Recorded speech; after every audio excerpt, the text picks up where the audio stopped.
రైతులకు ఆలస్యం చేయడం. ఆలస్యం అయితే ఏమవుతుంది? సపోజ్ ఆయన ₹1,00,000 అప్పు అదనంగా ఉంది, అది కట్టాలి. ఆ అప్పు కోసం ఆయన తిరిగి 2 నెలల్లో 3 నెలల్లో ఆ ₹1,00,000 తెచ్చి బ్యాంకులో కట్టాలంటే ఈ 3 నెలల్లోపు అతని వడ్డీ పెరిగిపోదా? అతని మీద మళ్ళీ మిత్తి భారం పడదా? నువ్వు ఇచ్చే 2 లక్షలు ఇచ్చేస్తే అట్లీస్ట్ అతని వడ్డీ భారం అన్న తగ్గిపోయేటువంటి అవకాశం ఉంటుంది. అంటే ఒక రకంగా ఇది ప్రభుత్వం రైతు రుణమాఫీని ఆలస్యం చేసేటువంటి ప్రయత్నం, రైతులను తిరిగి అప్పుల పాలు చేసే ప్రయత్నం. ఇవాళ నీ 2 లక్షల మాఫీ అయితే అతనికి మళ్ళీ క్రాప్ లోన్కి ఎలిజిబిలిటీ వస్తుంది. కానీ నువ్వు ఆ 2 లక్షల పైన ఉన్న అప్పుడు కట్టాలంటే వడ్డీ వ్యాపారులను ఆశ్రయించి తిరిగి అప్పుల ఊబిలోకి రైతును నెట్టినటువంటిదే తప్ప ఇందులో రైతులకు మేలు జరగదు. ఇంకోటి ఏంటంటే బ్యాళ్ళకి ఈ ప్రభుత్వం వచ్చిన తర్వాత కరువు పరిస్థితులు, మన నల్గొండ, మహబూబ్ నగర్, ఖమ్మం జిల్లాలో కృష్ణానదిలో నీళ్లు లేక పంటలు లేవు. పోయిన సంవత్సరం పంటలు లేవు. అదేవిధంగా ఉత్తర తెలంగాణలో అకాల వర్షాల వల్ల ఉన్న పంటలన్నీ పోయినాయి. రైతులకు మీరు ఇచ్చేటువంటి ఇన్పుట్ సబ్సిడీ ఇవ్వలేదు ఇప్పటిదాకా. మీరు రైతు భరోసా డబ్బులు ఇవ్వకపోతే పైగా ఇప్పుడు నువ్వు ఈ అప్పు నువ్వు కట్టినాకనే 2 లక్షలు ఇస్తాము అంటే ఇది రైతులకు తీవ్రమైనటువంటి అన్యాయం చేయడం, ఆలస్యం చేయడం, వడ్డీ పెరిగి రైతుల మీద భారం వేయడం తప్ప ఇంకోటి కాదు. ఇటువంటి నిబంధనలన్నీ తొలగించి నేరుగా రైతు ఖాతాలో అతని అప్పు ఎంతనే ఉండని మీరు ఇచ్చిన మాట ప్రకారంగా 2 లక్షల రుణమాఫీ చేయాలని, ఇందులో పెట్టిన 4.11 షరతును తొలగించాలని చెప్పి బీఆర్ఎస్ పార్టీ డిమాండ్ చేస్తూ ఉంది. తర్వాత ఇంకో మాట అన్నారు అందులో, ఈ పథకం అంటే 3.2 ఇందులో చూస్తే నిబంధన 3.2లో ఈ పథకం స్వల్పకాలిక పంట రుణాలకు వర్తిస్తుంది. స్వల్పకాలిక పంట రుణాలు ఉదాహరణకు పండ్ల తోటలు ఉంటాయి, మామిడి తోట, బత్తాయి తోట, నిమ్మ తోట. అది స్వల్పకాలికం కాదు కదా, 4 ఏళ్లకు పంట వస్తుంది, 4 ఏళ్ల తర్వాత నీకు క్రాప్ వస్తుంది. మరి నువ్వు బత్తాయి తోట పెట్టినావు నీకు రుణమాఫీ లేదు, నువ్వు మామిడి తోట పెట్టినావు నీకు రుణమాఫీ లేదు, నువ్వు ఆయిల్ పామ్ పెట్టినావు నీకు రుణమాఫీ లేదు, నువ్వు యూకలిప్టస్ పెట్టినావు నీకు రుణమాఫీ లేదు, నువ్వు జామ్ ఆయిల్ పెట్టినావు నీకు రుణమాఫీ లేదు. అంటే ఈ రైతే కదా, రైతు ఏ రకమైన పంట పెట్టిండు అనేది ముఖ్యం కాదు. నువ్వు స్వల్పకాలిక పంట రుణాలకే వర్తిస్తుంది అంటే రాష్ట్రంలో నాకు తెలిసి దాదాపుగా రమారమి హార్టికల్చర్ కింద దీర్ఘకాలిక పంటల కింద 8-10 లక్షల ఎకరాల్లో పంట సాగుతుంది. అంటే 8-10 లక్షల మందిని నువ్వు ఎగరగొట్టినట్టే కదా.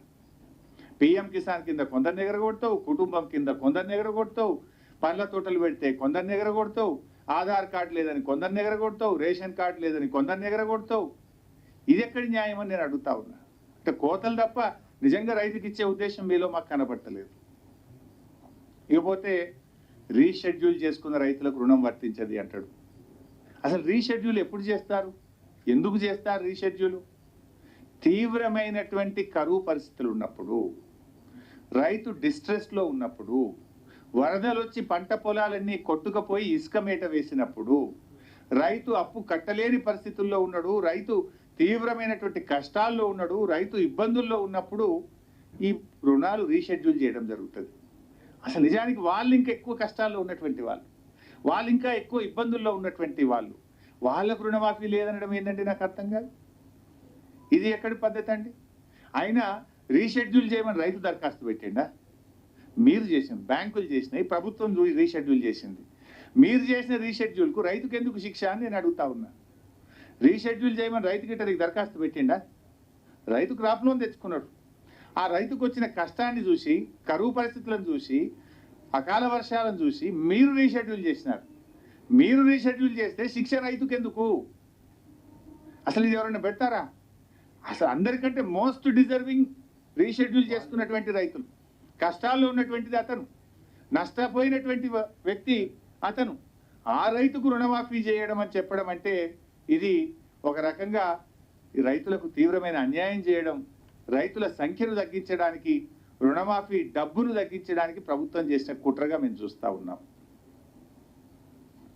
ఇంకో మాట అన్నారు, ఎవరైనా రైతు బుద్ధిమంతుడు, ఆయన సకాలంలో తీసుకున్న అప్పు కట్టిండి అనుకో, ఆయనకు రుణమాఫీ ఇయ్యమంటున్నారు.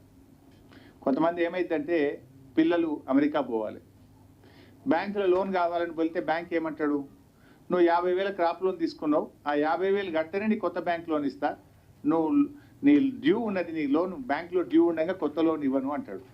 పాపం ఆ రైతు ఆ డ్యూ కట్టేసిండు 50,000. ఇవాళ ఆయనకు రుణమాఫీ రాదంటే ఎట్లా? ఓ ఇల్లు కట్టుకోవాల్సి ఉంటుంది, లేదా ఒక ఆసుపత్రి ఏదైనా అత్యవసరం పడి దవాఖానకు ట్రీట్మెంట్ కోసం డబ్బులు అవసరం ఉంటాయి. బ్యాంకులో ఆయన అప్పు తీసుకోవాలంటే పాత అప్పు క్రాప్ లోన్ తక్కువ ఉంటుంది, 40,000 50,000 కట్టేసి 1,00,000 కట్టేసి ఆయన కొత్తగా అప్పు తెచ్చుకుంటే నువ్వు ఆల్రెడీ క్రాప్ లోన్ కట్టేసినావు కదా, నీకు రుణమాఫీ వర్తించదంటే ఎట్లా? ఇది కూడా ఆలోచించి, ఇది ఎందుకంటే రైతును పాపం సానుభూతితో చూడాలి. రైతులు ఆయన ఈ పీరియడ్లో మీరు అన్న పీరియడ్లో కట్టి ఉన్నా కూడా క్రాప్ లోన్లు ఇచ్చిన మాట ప్రకారంగా రుణమాఫీ చేయాలని చెప్పి కూడా మేము కోరుతా ఉన్నాం. ఇంకో మాట ఏమన్నారు, జేఎల్జీ, ఎస్హెచ్జి, ఎఫ్పిఓ కౌలుదారులకు రుణమాఫీ వర్తించదు అన్నారు. Joint liability group, self help group, farmer producer organisation, ఇవి నిజానికి వీళ్ళని బాగా ఎంకరేజ్ చేయాలి. ఇందులో ఎవరు ఉంటారు ఎక్కువ? ఇందులో ఉండేటువంటి 4 గ్రూపుల్లో దళిత రైతులు, గిరిజన రైతులు, బలహీన వర్గానికి చెందినటువంటి రైతులు, చిన్న చిన్న కమతాలు ఉన్నటువంటి రైతులు ఇందులో ఉంటారు. వాళ్ళు ఏం చేస్తారు, అందరూ ఒక గ్రూప్గా ఏర్పడి వాళ్ళు పంట పండిస్తారు. అసైన్ ల్యాండ్స్ ఉంటాయి ఇందులో. దళిత గిరిజన రైతులు, చిన్న కమతాలు ఉన్న రైతులు ఒక సంఘంగా ఏర్పడి, ఒక గ్రూపుగా ఏర్పడి వాళ్ళు సాగు చేస్తారు. నిజానికి ప్రభుత్వాలే ఎంకరేజ్ చేసినాయి. రాష్ట్ర కేంద్ర ప్రభుత్వాలే మీరు ఎఫ్పిఓలు ఏర్పాటు చేసుకోండి, మీరు జేఎల్జీలు ఏర్పాటు చేసుకోండి అని వ్యవసాయ శాఖ అధికారులు, రాష్ట్ర కేంద్ర ప్రభుత్వాలే వాళ్ళని గ్రూపులుగా ఏర్పడమని, మీరు ఉమ్మడి వ్యవసాయం చేయండి అని ప్రభుత్వాలే ప్రోత్సహించినాయి. మీరే ప్రోత్సహిస్తారు. మీ మాట విని గౌరవించి వాళ్ళు జేఎల్జీగా ఎఫ్పిఓగా సాగు చేసినందుకు మీకు రుణమాఫీ వర్తించదంటే ఇది మీ మాట విన్నందుకు శిక్షణ? మీ మాట విన్నందుకు మీరు రైతులకు వేసే శిక్ష అని అడుగుతా ఉన్నాను నేను. అందులో ఉన్నది దళిత వర్గాలు, గిరిజన వర్గాలు, బలహీన వర్గాల రైతుల పట్ల మీకుండే ప్రేమ, ఇది సరి అయిందా అని నేను అడుగుతా ఉన్నా. ఈ నిబంధనను తక్షణమే ఉపసంహరించుకొని వారందరికీ కూడా రుణమాఫీ వర్తింపజేయాలని బీఆర్ఎస్ పార్టీ డిమాండ్ చేస్తూ ఉంది. Let me complete. అరే ఏమవుతుందా ఉందా ఇలా? మా సునీతమ్మ గారు అంటున్నారు ఉపాధి హామీ కార్డు ఉంటే కూడా ఏమంటున్నారట, కార్డు లేకపోతే ఇయ్యరా. ఇంకో పాయింట్, ఎప్పుడైనా కట్ ఆఫ్ డేట్ ఉంటుంది లోన్ వేవర్కి. మేము 2014లో మా ప్రభుత్వం వచ్చినప్పుడు, మా ప్రభుత్వం అధికారంలో వచ్చిన తేదీ నాటికి ఎంతమందికి అయితే రుణాలు ఉన్నాయో వారందరికీ ₹1,00,000 మాఫీ చేస్తాము అన్నాం. అంతే తప్ప గత ప్రభుత్వం ఇమేం చేయము, అంతకు ముందు ఇమేం చేయము అని ఎప్పుడు కూడా అనలేదు. స్టార్టింగ్ డేట్ ఉండదు, ఎండింగ్ డేట్ మాత్రమే ఉంటుంది. కానీ వీళ్ళు ఏం చేసిందంటే డిసెంబర్ 2018 అంటే 12th డిసెంబర్ 2018 కంటే ముందు తీసుకున్న రుణాలకు మాఫీ ఉండదు అంటున్నారు. ఇట్లా మీరు అప్పుడు చెప్పిందా? ఎన్నికల మేనిఫెస్టోలో ఏం చెప్పింది?